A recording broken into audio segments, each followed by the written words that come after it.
job. He didn't need this. He didn't need it. And we find out government's a little nasty on occasion. Hello, Peter. Yeah, at times. Hello, President Trump. Government's a little bit nasty, Peter. You haven't noticed that. You've had a charmed life, right? You tell me. Very charmed. I think you've had a charmed life. I think what I'll do, if you don't mind, numbers have just come out which are rather extraordinary, and I thought I'd play a tape of one of the people who I've respected over the years, from Joe Kiernan and Rick Santelli. This just came out, and we'll just play that for a second.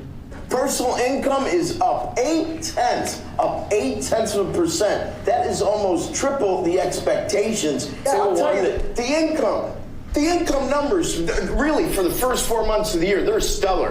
They're really stellar. I mean, I could go back and look at the first 4 months of many different years. Really very strong numbers, and you're right. This administration is criticized for just about everything under the sun. I've never, ever in my lifetime had glimpses into the politics of an administration in the form of transparency like this one. Why don't we be, give credit where credit is due. Income really shooting up. Rick, I also thought everybody was going to get one last order of imports that were going to be tariffed, and they were loading up on things. How the hell they already fix the trade, or not fix it, but to cut it in half? That's crazy. So there wasn't a lot of front loading of things that they needed before the tariffs hit. Yeah, I'll tell you what, it really does call into question some of the conventional wisdoms. And, it's going to be interesting to see what happens next month when we get this number, or we see some of the other numbers like current accounts, see how they fared. Because I don't know, I've been watching these numbers a long time. I don't think I've ever seen the trade deficit cut in half in 1 month. Not bad. Right? Not bad. Come on, guys.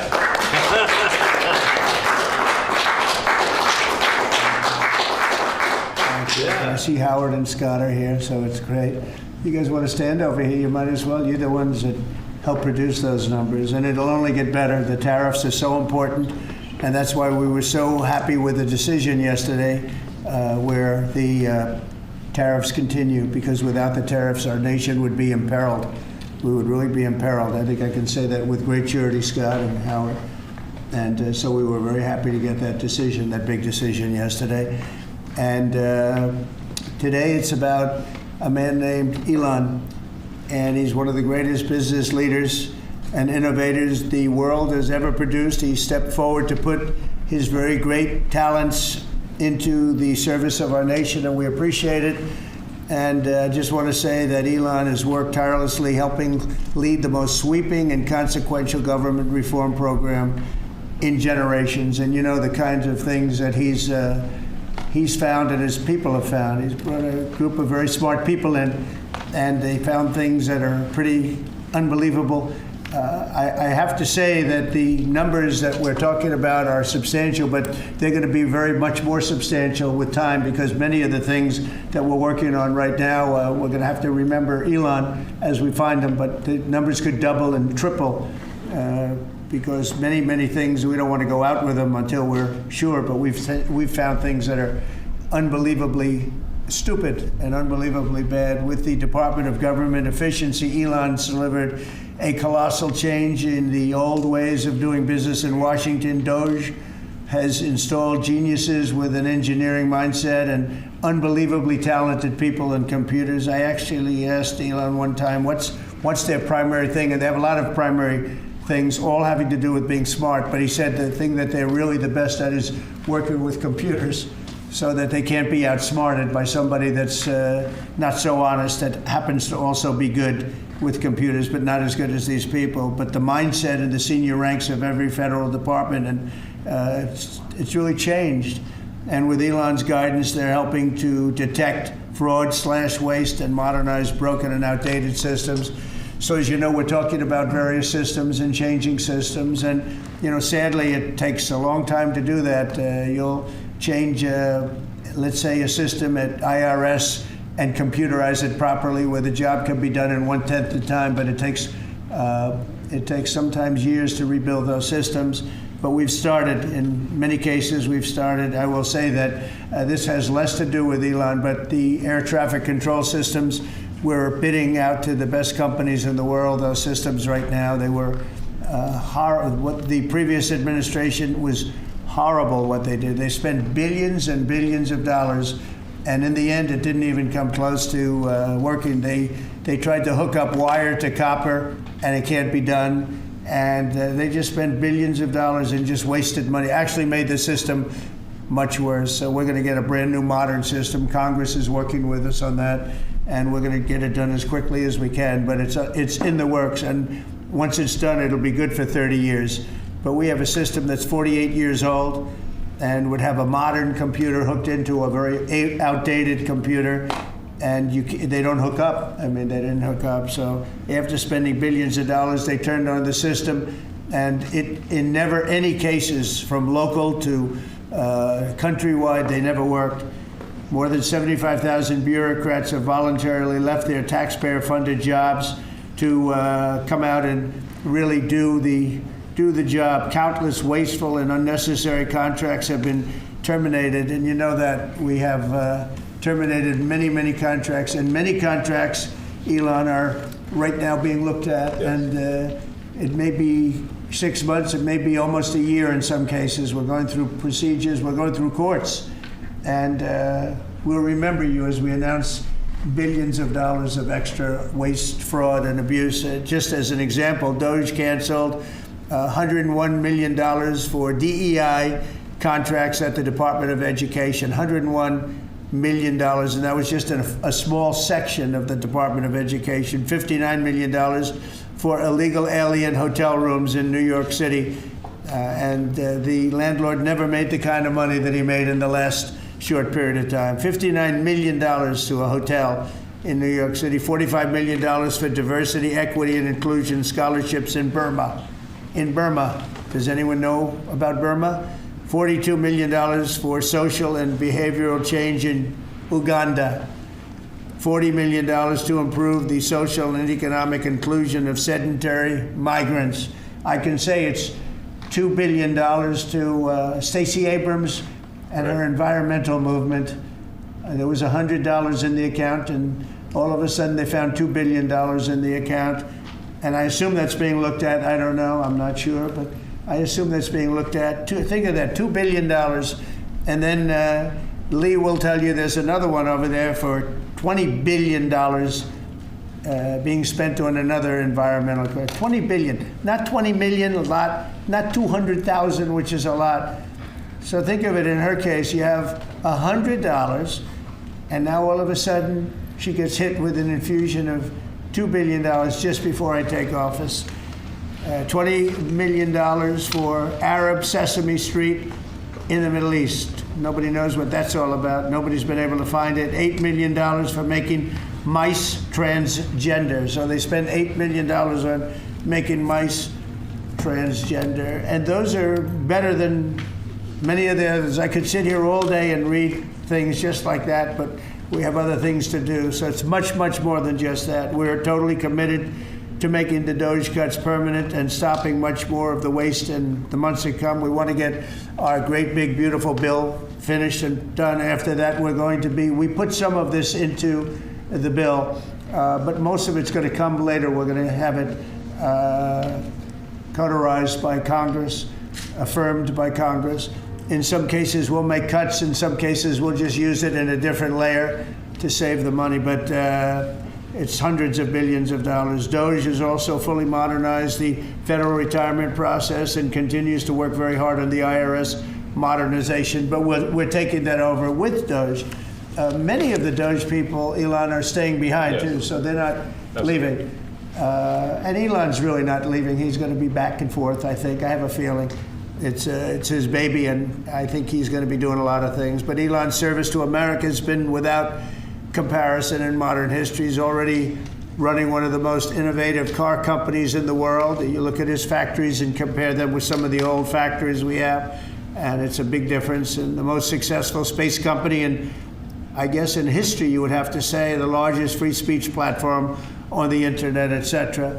Yet Elon willingly, with all of the success, he willingly accepted the outrageous abuse and slander and lies and attacks because he does love our country. I know that very much. He loves our country. He comes from another country, a country that's going through trials and tribulations, I would say. But he's all about the USA, and Americans owe him a great debt of gratitude. So I just want to thank Elon for his time as a special government employee. Can you imagine? They call him an employee, but it's a special government employee, and for coming and helping us. And he really has changed the mindset of a lot of people. A lot of people thought, maybe we'll cut 1% or 2% or 3%. Then they said, wow, we can cut a lot more than that. And we're going to do it very surgically. We're going to continue on the march. We're making America great again. When I was in Saudi Arabia, and we were in, as you know, 3 really great countries, predominantly the 3. Qatar was great, UAE was great, Saudi Arabia, incredible. Such an incredible experience to be in those 3 countries. But the Crown Prince of Saudi Arabia, and I must tell you, the great leaders of the other 2 that we just mentioned, they all said the same thing, that the United States is the hottest country right now anywhere in the world. And 6 months ago, we thought it was dead. It was like a dead country. And it would have been a dead country if we didn't have the right result on November 5th. There would have been a horrible, horrible situation was going on with the borders, with transgender for everyone, men playing in women's sports, and so much more. But they were saying the hottest country anywhere in the world. And then I played that little clip because that was one person who's respected, or 2 people, because Joe was in that one too. Joe's a good man. But that was one group of people saying something about the success of what we've done over the last 4 months. They cannot believe it. In the one case, they said they've never seen anything like it as long as they've been doing what they've been doing. They've been doing it for a long time. So I want to thank Elon for helping. And again, the United States right now is the hottest country anywhere in the world. There's no country as hot, and we're doing really well. We came, when I left, we had no wars, we had no problems. We defeated ISIS, we rebuilt our military, and we had no inflation. And when I came back, we had a lot of inflation. We had wars all over the place. We had the embarrassment in Afghanistan where we gave up billions and billions of dollars of military equipment, the most embarrassing moment in the history of our country, I believe. I believe that strongly. We have Russia with Ukraine. We had the attack on Israel in October, the horrible attack, October 7th. Horrible, horrible attack. Nobody's ever seen anything like it. And now we have something where we're really healing a lot of that. We stopped India and Pakistan from fighting. I believe that could have turned out into a nuclear disaster. And I want to thank the leaders of India, the leaders of Pakistan, and I want to thank my people also. We talked trade, and we said we can't trade with people that are shooting at each other and potentially using nuclear weapons. And they're great leaders in those countries, and they understood, and they agreed. And that all stopped, and we're stopping others from fighting also, because ultimately we can fight better than anybody. We have the greatest military in the world. We have the greatest leaders in the world. We put one of them in charge of the Joint Chiefs of Staff, as you know, General Raisin Kane. And we wiped out ISIS, completely wiped out ISIS in 3 weeks. They said it would take 5 years, and we did it in 3 weeks. And that's the way it is, but we don't want to have to use our military. We want to be peace through strength when we can, and that's the way we're going to have it. So I just want to thank Elon and all of his people. Most of those people are staying, almost all of them are staying, and they're going to be with us. And you're going to see the results coming long into the future. Even a year and 2 years later, you're going to see a lot of the results, and those hundreds of billions of dollars are going to be adding up, and they're going to continue to add. It'll be interesting, really interesting to see what the final number is going to be. But again, Elon gave an incredible service. Nobody like him, and he had to go through the slings and the arrows, which is a shame because he's an incredible patriot. The good news is that 90% of the country knows that, and they appreciate it, and they really appreciate what he did. And I gave him a little special something we have here. Thank you. A very special that I give to very special people. I have given it to some, but it goes to very special people, and I thought I'd give it to Elon as a presentation from our country. Thank you. Thank you, Elon. Thank you. Take care of yourself. Thank you. You see the lock. The lock on this is amazing. That's right. Large lot. Well, let me say perhaps a few words that this is not the end of Doge, but really the beginning. My time as a special government employee necessarily had to end. It was a limited time thing. It's 134 days, I believe, which ends in a few days. So that it comes with a time limit. But the Doge team will only grow stronger over time. The Doge influence will only grow stronger. I'd liken it to sort of Buddhism. It's like a way of life. So it is permeating throughout the government, and I'm confident that over time we'll see $1 trillion of savings and a reduction in $1 trillion of waste and fraud reduction. The calculations of the Doge team thus far, in terms of an FY25 to FY26 delta, are over 160 billion, and that's climbing. We expect that number will probably go over 200 billion soon. So I think the Doge team is doing an incredible job. They're going to continue doing an incredible job, and I'll continue to be visiting here and be a friend and advisor to the president. And I look forward to times being back in this amazing room. By the way, isn't this incredible? Look at this incredible. It's stunning. I think the way that the Oval Office, how the president has just completely redone the Oval Office. It's beautiful. I love the gold on the ceiling. Thank you. It's pretty nice. Yeah. That's been there a long time. That was plaster. Nobody ever really saw it. They didn't know the eagle was up there, and we highlighted. It's essentially it's a landmark, a great landmark, and that's 24 karat gold, and everybody loved it, and now they all see it when they come in. So it's been good. The Oval Office finally has the majesty that it deserves, thanks to the president. So I look forward to continuing to be a friend and advisor to the president, continuing to support the Doge team, and we are relentlessly pursuing $8 trillion in waste and fraud reductions, which will benefit the American taxpayer. So that's it, really. Thank you, Mr. President. Thank you. Right. Great job. Thank you. Thank you, President Trump. The president mentioned that you had to deal with all the slings and arrows during your time at Doge. There's this. Well, some of the people, some of the media organizations in this room were the slingers. Well, so there is a New York Times report today that accuses you of blurring the line between. Is the New York Times, is that the same publication that got a Pulitzer Prize for false reporting on the Russiagate? Is it the same organization? I got to check my Pulitzer counter. It is. I think the judge just ruled against the New York Times for their lies about the Russiagate hoax, and that they might have to give back that Pulitzer Prize. That New York Times. Let's move on. Okay, then Next President question. Trump. I got one for President Trump. So President Trump, Biden aides who used to work here are in talks with Republicans in Congress to go and testify about what they did or didn't do to possibly conceal President Biden's decline. Do you think that Dr. Jill Biden should also have to come in and testify about what she did or didn't do? Well, I hate the concept of it. It's the wife of a man who was going through a lot of problems, and everybody that dealt with him understood that. And I guess it came out during the debate loud and clear. That was the biggest signal of all. They have to do what's right. The country was there was a lot of dishonesty in the election, as you know, 2020. That's been now caught. People understand it. It was a rigged election.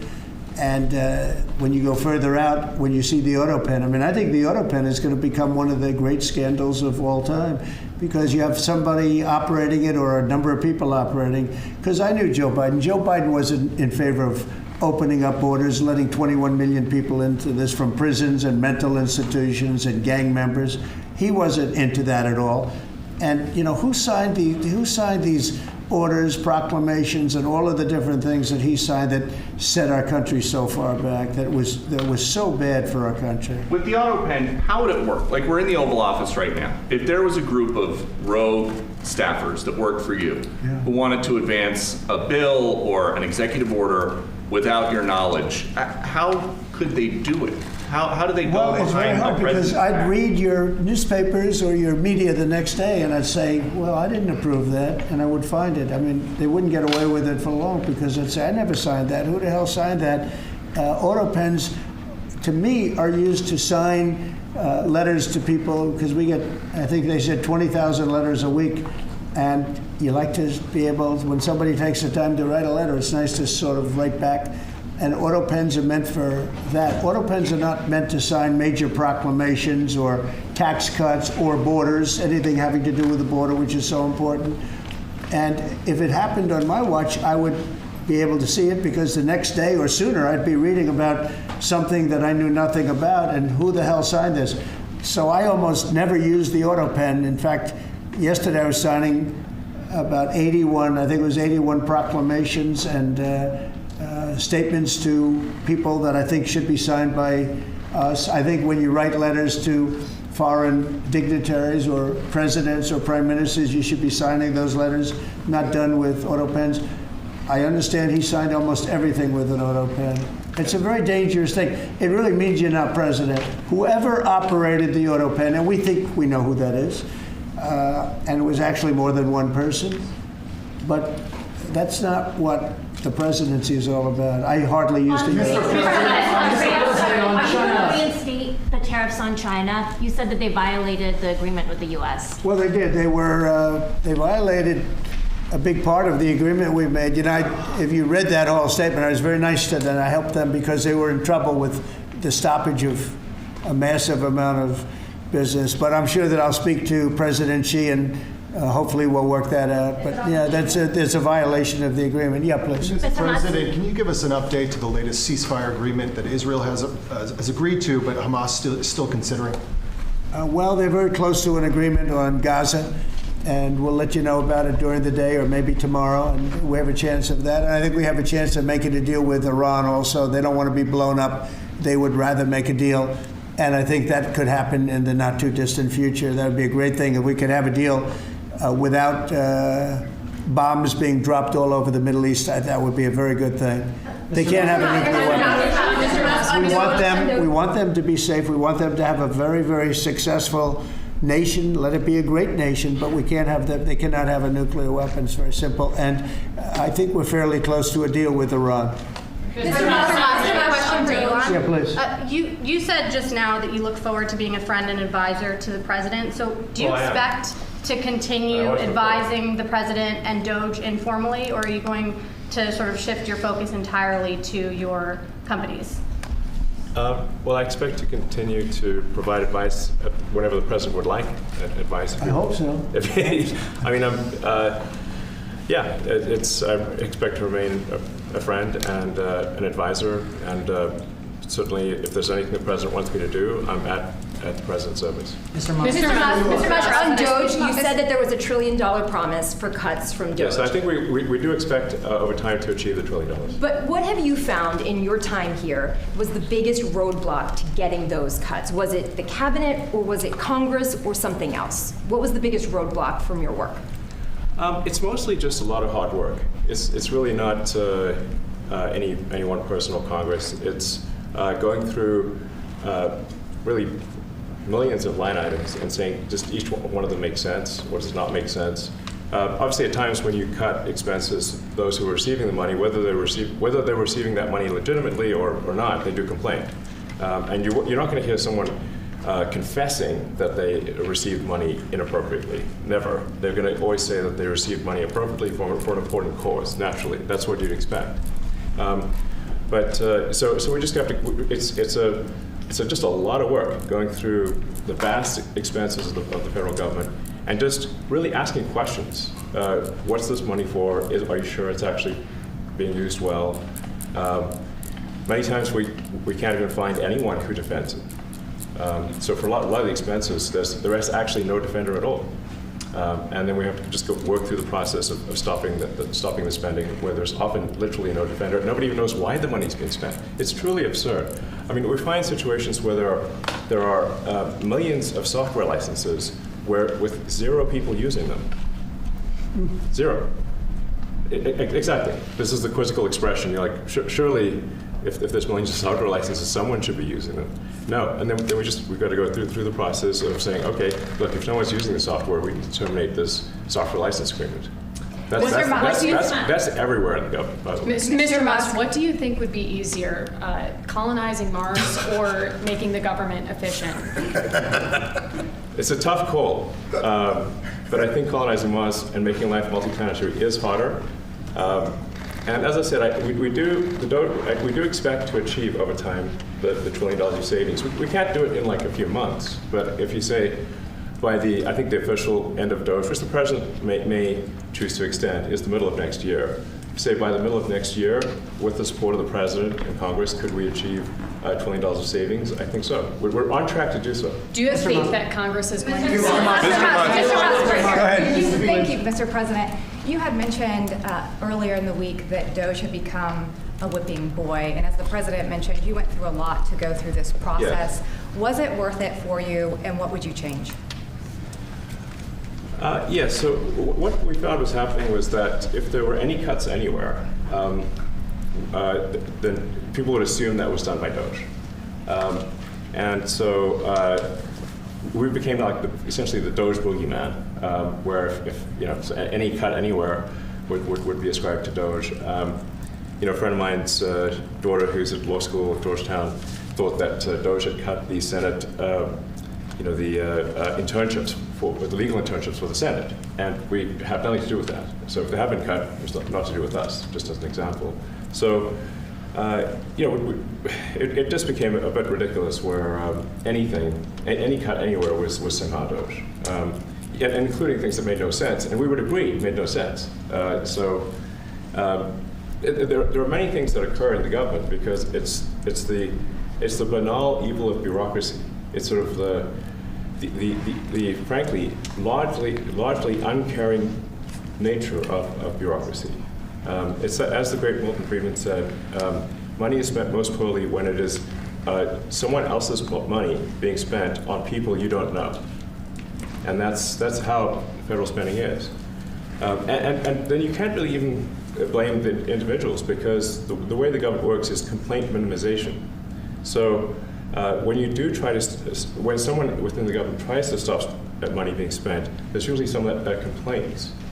And then their manager will say it's not worth the trouble, just pay it anyway. That happens over and over again. So was it I think it was an important thing. I think it was a necessary thing, and I think it will have a good effect in the future. Thank you, President Trump. This week there was a video on board a plane that showed the First Lady of France slapping her husband, Emmanuel Macron. Do you have any world leader to world leader marital advice? Make sure the door remains closed. That was not good. No, I spoke to him, and he's fine too. They're fine. They're two really good people. I know them very well, and I don't know what that was all about, but I know them very well, and they're fine. What do you think about this Democratic Party plan to avoid being swept in every battleground state again by spending $20 million to study how to speak to American men? Well, they spent 2.8 billion. We spent 1.5. We spent much less. We spent about half of what they spent, and at the end they were $28 million short. They had to be. They spent 2.8 billion. It's a lot, but they couldn't get 28 million at the end, and now they want to spend. I read that they want to spend money to learn how to talk. That's fake. You don't want to be fake. You shouldn't have to hire consultants to say what America needs, because then the consultants should be running the deal, not them. But I read that they want to spend a lot of money in each state. So we won all 7 swing states, 7 out of 7. We won a lot more than that. We won the popular vote. We won everything. And they want to spend money to find out what they did wrong. And I mean, I could tell you what they did wrong. I could tell you every one of their programs when they say men playing in women's sports. I would say that's not a winner. When they say transgender for everybody, I think that's not a winner.